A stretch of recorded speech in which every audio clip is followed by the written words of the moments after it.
Setiap 100 tahun ada mujaddid. Maka ulama kita mengumpulkan siapa mujaddid di abad pertama Rasulullah. Setelah beliau diperdebatkan Umar bin Abdul Aziz atau Al-Hasan Al-Basri, karena dekatan waktunya. Setelah itu Imam Abu Hanifah. Setelah itu Imam Muhammad bin Idris Syafi'i. Setelah itu Imam Abul Hasan Al-Ash'ari. Terus berlanjut sampai ke Imam Subki, Imam Suyuti, terus sampai ini. Di zaman ini kita sedang menyongsong Al-Imam Al-Mahdi. Enggak lama, enggak tahu juga saya. Ya, kita enggak mau memprediksi Pak, angka-angka ini berbahaya. Kecuali kita dapat petunjuk dari Allah. Kalau enggak usah cocok logi deh, ya. Bicaranya riwayat. Kalau enggak ahli ilham jangan ngomong. Sekarang kan orang ilhamnya ilham YouTubiyah. Kumpul-kumpulin video dari YouTube, cocok, jadi. Iya, bagus. Itu hadis Abu Daud juga. Seingat saya lafaznya begini.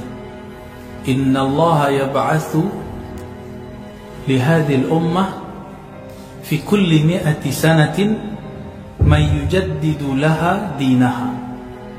Sesungguhnya Allah akan mengutus. Nah, ini kata kunci. Berarti mujaddid itu diutus, tapi dia bukan rasul.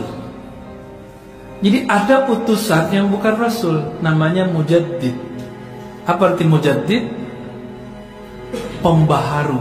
Pembaharu itu merusak atau memperbaiki, membangun atau menghancurkan. Orang sekarang bawa bendera pembaharuan tapi menghancurkan. Katanya memperbaharui agama, tapi dihancurkan orang-orang yang beragama. Dia serang kiri kanan, depan belakang. Maunya benang dia naikin sendiri. Ternyata benangnya pun basah, layu. Hadisnya sahih. Setiap 100 tahun ada mujaddid. Maka ulama kita mengumpulkan siapa mujaddid di abad pertama Rasulullah.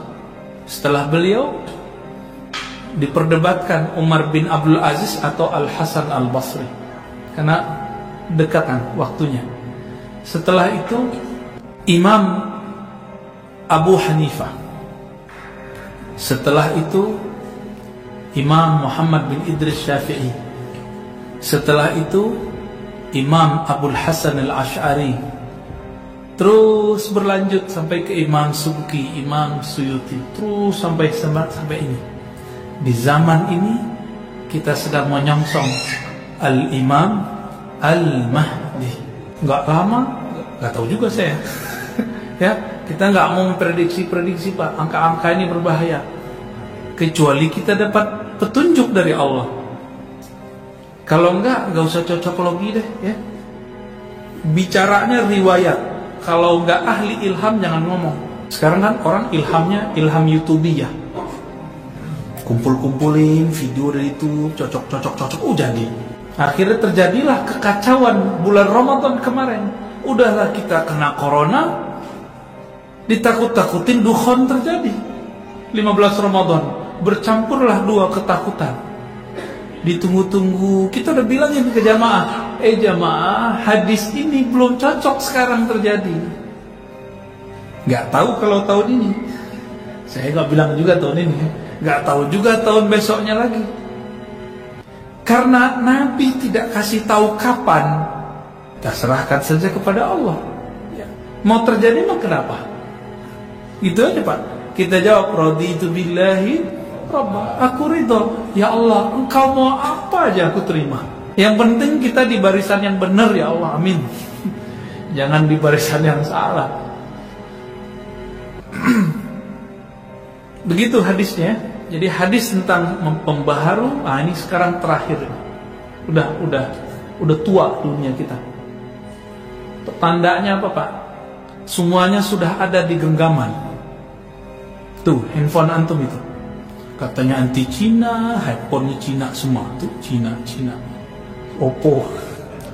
Ya Pak, yang mana Pak? Nah, jadi kita nih kalam dengan tangannya udah beda. Maka udah dekat ini semua. Udah deket Pak semua. Kalah sama jarinya udah beda.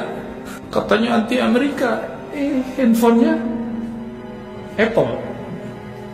Jadi ternyata ini bukan perang Cina Amerika, bukan perang Amerika Rusia, bukan perang Iran Irak Iran Saudi, bukan. Ini perang Fitnatul Dajjal dan Imam Mahdi. Faham? Maka jangan gak usah salah-salahin siapa-siapa lah. Saya udah berkali-kali ngomong, udah corona ya ada, udah biarin aja, ya. Katanya corona Wuhan, ini sekarang ada UK, kenapa nggak ada yang marah-marah? Corona UK, Inggris, kenapa nggak ada yang marah? Sekarang Pak di Amerika, semua orang Asia itu dibully. Lagi mata sipit-sipit kayak gini nih ya, tuh sipit-sipit. Yang muka Arab siapa di sini? Muka Arab dibully Pak. Orang Amerika itu rasis. Katanya demokrasi, tapi mereka rasis. Coba lihat video-videonya, orang Asia lagi ditonjok gitu. Siapa yang ditonjok? Cina, karena mereka benci banget. Udah ketanam dalam pikirannya Cina ini musuh. Padahal mereka baru masuk Amerika setelah orang Cina buat kota-kota tua, kota Cina, pecinan kata orang Jawa. Kalau kita sebut apa? Kampung Cino. Ada di sini nggak? Kampung Cina di Pekanbaru ada? Dulu nggak tahu ke sana. Payakumbuh tempat saya dulu ada, Bukit Tinggi bagus sekali dekat dengan Jam Gadang. Padang yang nggak ada Pariaman, Pak. Takut mereka. Ya habis mereka di situ. Ada sejarah gelap lah di situ ya. Ya maklum mereka bertahan hidup akhirnya melihat cari aman. Ternyata cari aman tak aman. Habis sama orang Pariaman. Yang agak aman ya Eropa. Orang Asia di sana lumayan dihargai. Tapi di Amerika enggak, rasis dari dulu begitu. Jangankan kita, Amerika Latin datang ke sana itu dibully. Puncaknya pembuliannya itu Donald Trump. Dunia secara akhlak itu tambah buruk, tapi secara peradaban kemajuan intelektual itu lebih bagus, spiritual itu. Jadi pentajdid ini dia akan merevisi, memperbaiki spiritual orang. Kalau teknologi gak perlu diperbaiki, manusia sudah canggih. Sekarang kita mau makan apa tinggal pencet-pencet datang GoFood, ya kan? Oh itu lebih canggih dari zaman Nabi Sulaiman. Serius Pak, Nabi Sulaiman itu pakai tongkat, pakai doa-doa dulu palingnya Bismillah apa? Kita nggak perlu pakai Bismillah jalan nih, ya canggih kan? Ini udah dekat Pak semua. A'lam, gak usah takut. Kalau ada Fitnatul Dajjal, ada Hidayah Al-Mahdi. Gitu. Jangan cuma nakut-nakutin orang, harus ada juga kabar gembiranya. Ini kabar gembiranya bahwa ada Al-Imam Al-Mahdi. Tapi Imam Mahdi nggak mungkin keluar lah. Dajjal aja belum keluar. Yang keluar duluan siapa? Ini tahapannya Fitnatul Dajjal. Dajjalnya belum keluar. Kalau ada Fitnatul Dajjal, kekacauan Dajjal, maka juga ada Hidayah Al-Mahdi bersamaan. Mereka mainnya underground nggak? Terlihat oleh mata nggak? Enggak, efeknya iya, tapi pergerakannya nggak ketahuan. Sama Al-Mahdi nanti buat juga begitu. Sama semua, nggak usah khawatir. Kita persiapkan iman yang kuat, akhlak. Nah, akhlak yang paling penting. Jangan sampai nanti cuma beda faham politik seperti tahun sebelumnya, kita kemudian benci lagi kepada sesama Muslim. Itu Bapak korban semua itu Pak. Bener nggak? Korban semua. Yang dicoblos jadi menteri, pusing kita. Politik Pak begitu. Itu mereka aja yang main.